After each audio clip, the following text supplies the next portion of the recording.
बुरे और अनावश्यक संकल्पों का त्याग ही चित्त शुद्धि का पहला उपाय है। जिस क्रिया से किसी का अहित होता हो तद विषयक संकल्पों का नाम बुरे संकल्प हैं। जिसका वर्तमान से संबंध ना हो, जिस संकल्प को पूरा करने की साधक में योग्यता या शक्ति ना हो, यदि शक्ति या योग्यता हो तो भी वर्तमान काल में उसे पूरा करना आवश्यक ना हो या संभव ना हो, ऐसे संकल्पों का नाम है अनावश्यक संकल्प। इनकी निवृत्ति के बाद जो साधक के मन में आवश्यक और भले संकल्प उठते हैं, उनकी पूर्ति अपने आप होती है। यह प्राकृतिक नियम है।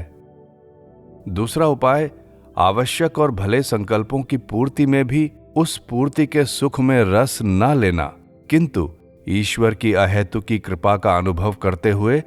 उनके प्रेम और विश्वास को पुष्ट करते रहना, यह चित्त शुद्धि का दूसरा उपाय है।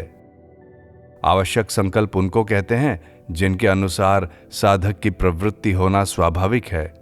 और जिनकी पूर्ति का संबंध वर्तमान से है, जैसे भोजन आदि शरीर संबंधी क्रिया विषयक संकल्प एवं अपनी योग्यता के अनुसार अन्यान्य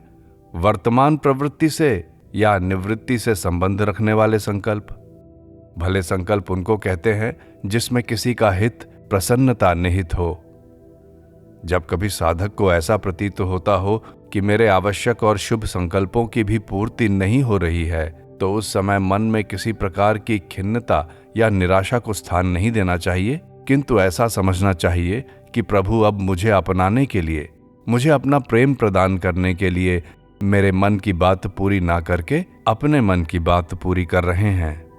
तथा ऐसे भाव से उन प्रेमास्पद के संकल्प में अपने संकल्पों को मिलाकर उनकी प्रसन्नता और उनकी प्रेम प्राप्ति की आशा भरी उमंग में आनंद मग्न हो जाना, यह अंतःकरण की परम शुद्धि का अंतिम साधन है।